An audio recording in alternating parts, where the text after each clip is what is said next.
কারণ পৃথিবীর জমিনের মধ্যে যারা ইসলামের জন্য শহীদ হয়, যাদের হাত কাটা থাকে, তাদের পা কাটা থাকে, কিয়ামতের ময়দানে আল্লাহ ওই বান্দাগুলোকে একত্রিত করে, বান্দারে তোমার হাতটা কাটা, তোমার কপাল থেকে রক্ত কেন বের হয়?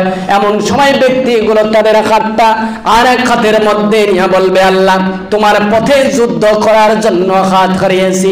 আল্লাহ রাব্বুল আলামিন কিয়ামতের ময়দানে সেই বান্দাগুলোকে ডাক দিয়ে বলবে, আদরের বান্দারা, আমার দিন প্রতিষ্ঠার জন্য, ইসলাম প্রতিষ্ঠার জন্য তোমার হাত দিয়েছো, তোমার মস্তক দিয়েছো, তোমার পা দিয়েছো, আজকে কিয়ামতের ময়দানে তোমাদের কোনো হিসাব হবে না। আমার দিন প্রতিষ্ঠার জন্য জীবন দিয়েছো, আজকে বিনা হিসাবে তোমরা জান্নাতের মধ্যে যাও। হযরত হানজালা রাদিয়াল্লাহু তাআলা স্ত্রী ডাক দিয়ে বলল, ইয়া রাসূলুল্লাহ, ইয়া হাবিবাল্লাহ, আমার স্বামীর গোসলখানা ফরজ ছিল, আপনি একটু চেষ্টা করে তার গোসলের ব্যবস্থা করেন। এমন সময় জিবরাইল আলাইহিস সালাম হাজির হয়ে গেল।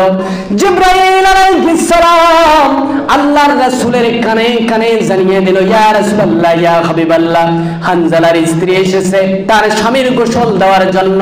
হানজালার গোসল দেওয়ার প্রয়োজন হবে না, আল্লাহ রাব্বুল আলামিন হানজালা কেমন ভাবে কবুল করে নিয়েছেন। তার ফরজ গোসলের জন্য জান্নাতের ফেরেশতা দিয়া, জান্নাতের পানি দিয়া আল্লাহ রাব্বুল আলামিন হানজালার গোসলের ব্যবস্থা করে নিয়েছে।